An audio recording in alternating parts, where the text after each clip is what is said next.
welcome back to another vlog. Just finished up at First Magnitude Brewery. It was our first time here and we enjoyed it. They also had a food truck with some Mexican food, but we got here pretty late, like around 8:30, and they closed at 9. So now we're about to head to World of Bear. We're not gonna stay too long because I do have a shift tomorrow morning. Good morning, guys. So today is Friday and it is pretty much the start of my week because I had the previous 2 days off and now I'm starting a 5-day stretch.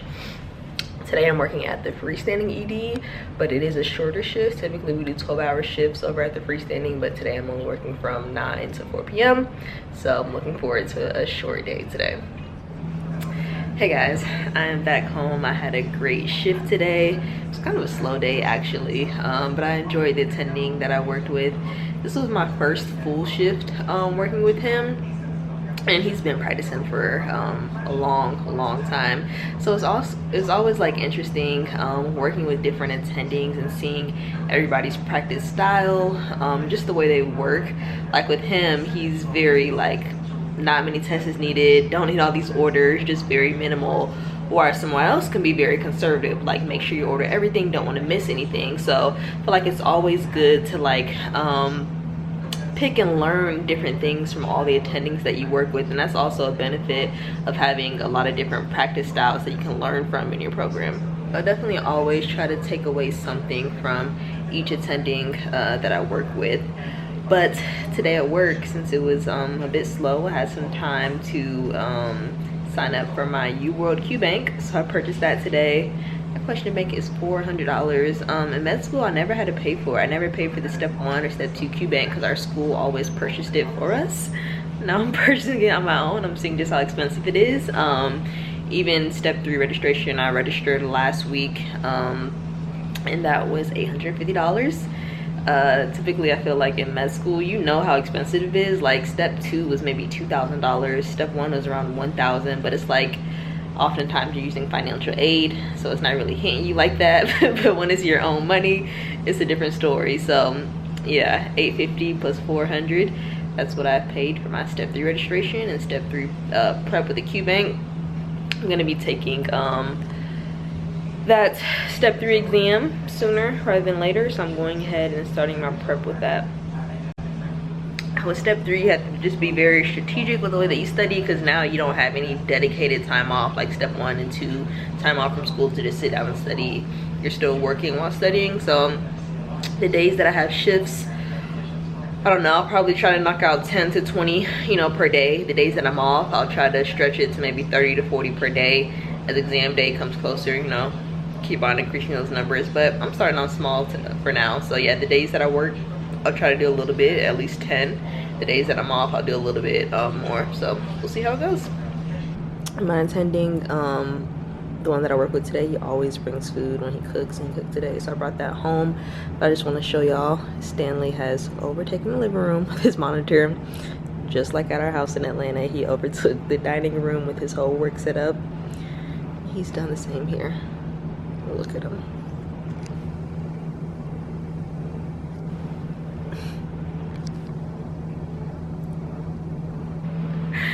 But it's all good. Thankfully, he can work from home and he can be down here in Florida. So he's been down here for the past 3 weeks, so that has been awesome.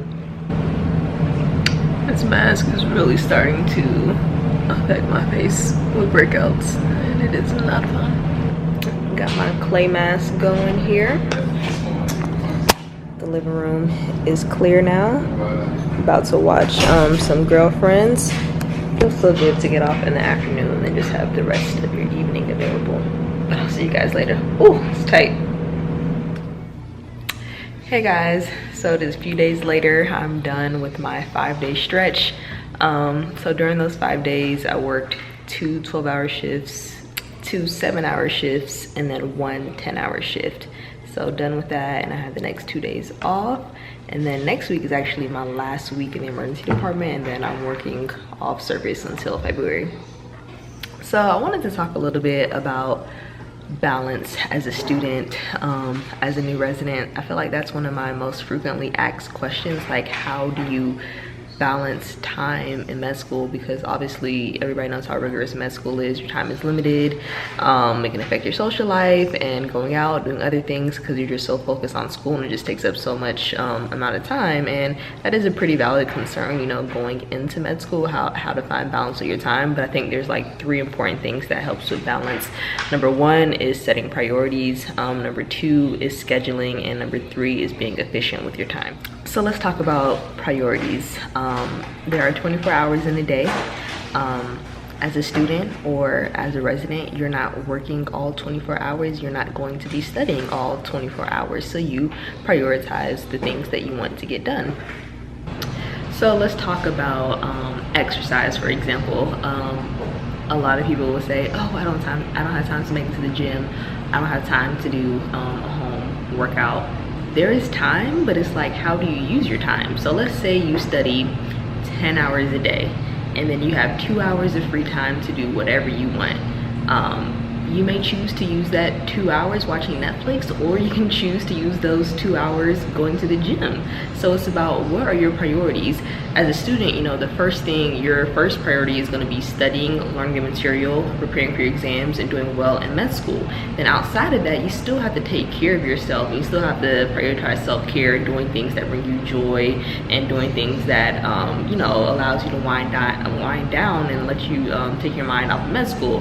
So to say I don't have time to work out is also kind of saying I'm not making working out a priority for me, because there are minutes and times in your day where you can do other things. So you can choose to hang out with your friends.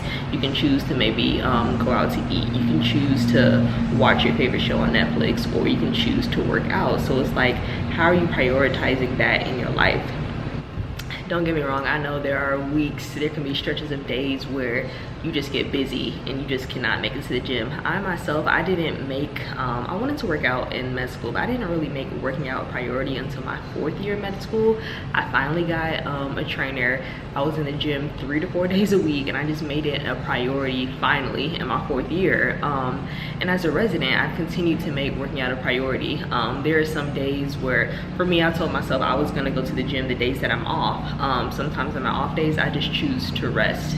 You know, I make resting a priority instead of going to the gym. I'm not gonna go hard every single time when I have off time. Sometimes I do just want to sit back and relax. So again, it's about prioritize what's important for you. You know, is that exercising? Is that resting? Is that taking time for yourself? As a student, I know it is super difficult, but forming good habits starts early.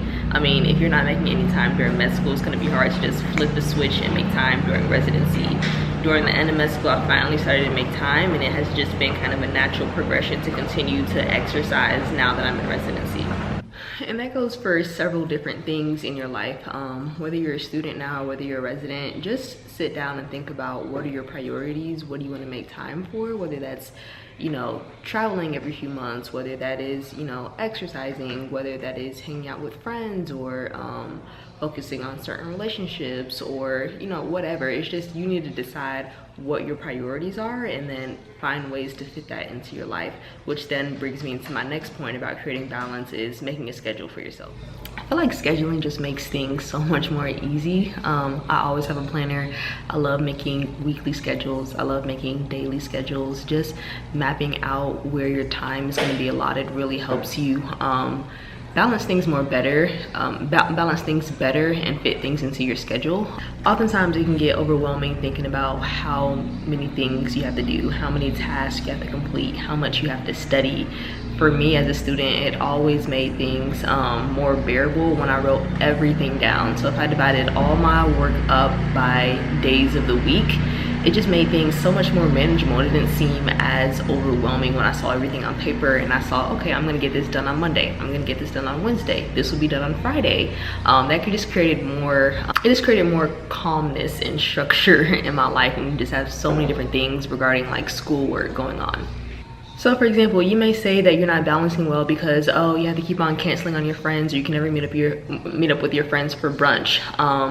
if you were to plan, let's say you have a busy week coming up, you plan your full week out Monday through Saturday. You're going hard and studying Monday through Friday. You have maybe a 2-3 hour slot that you're gonna plan for Saturday to meet up with your friends for brunch. Now, if you just have all these different tasks in your head, the last thing in your mind is gonna be, oh, I'm gonna spend time with my friends for brunch on Saturday, because you have other obligations regarding school. But when you really take time to lay it out and map out your schedule and say, okay, Monday through Friday, I'm breaking down my study schedule this way so that by Saturday I have a full morning to finally go meet up with my friends for brunch. So it may seem like you're not balancing well, but when you really sit down and look at your schedule, take a step back and write it down, you'll find that you really have time to fit other things into your life. And then this relates to other things as well. Like if you write in, okay, I'm gonna work out Thursday at 4 p.m. That's in your schedule, you plan that. Or, oh, I'm gonna go out to dinner at so-and-so time. Oh, I'm gonna do this at so-and-so time. Creating a schedule really helps. It's very helpful for me. I always recommend it when people start saying that they're feeling overwhelmed with all the different tasks they have to do. Just take a step back, take a deep breath, write it all down, and just plan it out. All right, so we talked about setting priorities, we talked about making a schedule, and my final tip for creating balance is to be efficient with your time. Yes, we all have 24 hours in a day, but how are you using your 24 hours? So as a student, majority, maybe you're studying throughout the day, but if it's taking you, let's say, 4 hours to get through one topic when you could really be more efficient in getting through it in 2 hours, then you need to reevaluate how you're using your time. So if you're not being efficient with the way that you're studying, that could be because maybe you're being a passive studier instead of the active studier. Maybe that could be related to the resources that you're using. You're using way too many resources. You may need to refine it to maybe 1 to 2 good resources to use for a specific subject. And speaking of resources, that now brings me to Picmonic, who is today's sponsor. So Picmonic is an audio-visual learning platform which helps students recall and retain large amounts of information. So it is a platform for medical students, platform for pre-med students studying for the MCAT. Also nursing students use it, and nurse practitioner students can use it as well. So it's catered to a large variety of students. One thing that can definitely take up a lot of your studying time is learning and memorizing a large amount of facts. So whether that's microbiology, pharmacology, certain pathways for pathology, that just takes a lot of time. But a resource like Picmonic really makes that studying way more efficient. It helps you recall and memorize better. So Picmonic has definitely improved since the days when I used it in med school. Like during my second year, I used it primarily for memorization for microbiology and for pharmacology, but they now have a pathology section as well, and they also have like anatomy and physiology. All right, so let's jump right into the website. So I went to picmonic.com. It says, "Good day, Precious." Pretty much when you enter, you can start a daily quiz. You can scroll through to look at some of the different Picmonics to help you memorize, but let's head over to the browse section. Alrighty, so let's start with the different body systems. So right here you can do cardio, endocrine, GI, heme, reproductive. They have all the different body systems. Let's start with cardio. All right, so they break it down. You can use different Picmonics to memorize anatomy, to learn physiology, learn pharmacology, or learn pathology. For me, I love using them for pharmacology. So let's start with some antihypertensive medications. All right, so right here is your group of hypertension meds, and then right here you can also learn a section about lifestyle modifications, which is always good to educate your patients on. Go down here to ACE inhibitors, their toxicities. Let's just scroll back up and let's start with some hypertension meds. Alrighty, so now it is going to play. And so this is going to be the entire sketch right here. And so essentially what the Picmonic does is it creates a sketch and a visual aid which will help you then memorize facts about that medication. So you look at it, learn different facts, and by looking at that, it'll then help you recall information about that specific drug. And then right here on the left, you can also see it has some community resources. So in addition to using this Picmonic visual aid to memorize the medication, you can then go to sites like Lectorio or Osmosis or Online Med Ed to just reinforce this topic that you just learned. So you memorize the drug by looking at this Picmonic, and then you go to some of the community resources to further dive deeper into the topics. So essentially each Picmonic visual aid that you see is like a little story. So you'll watch that story, and then in it, it'll have little visual clues and visual aids to really help you recall and memorize that medication. And it's really surprising, like after you do so many, like the drugs and the bugs like microbiology, you just really start recalling and popping into your head, because it's like, oh, I remember that. I saw that before by looking at the Picmonic visual aid. But people have several different ways to study like pharmacology and microbiology. I know a lot of people do like charts, so you can write down the drug class, then the mechanism of action, then the side effect. For me, Picmonic was just a way more efficient way to study, just having the full list there, looking at all the different imaging and images and memorizing that way. And it's also a plus because they have so many different other topics, such as, you know, memorizing anatomy. Anatomy is just a big thing that you have to memorize, or memorizing certain pathologies, pathophys, but the big one for me has always been microbiology and pharmacology, just super helpful in that aspect. So as a student, you just have to find resources that makes your life easier, that makes your life more efficient, and I really believe Picmonic is one of those resources. As always, I have a discount for you guys, so I'm going to leave the link in the description box. When you click that link, that will save you some money on a Picmonic subscription. But yeah, those are some of my tips to balancing, guys. You know, setting priorities for yourself, making a schedule, being efficient with your study time or whatever kind of work that you're doing. Those are a few key ways that you can create balance in your life. Again, thank you to today's sponsor, Picmonic. If you guys have any questions about Picmonic, just leave it in the description box below.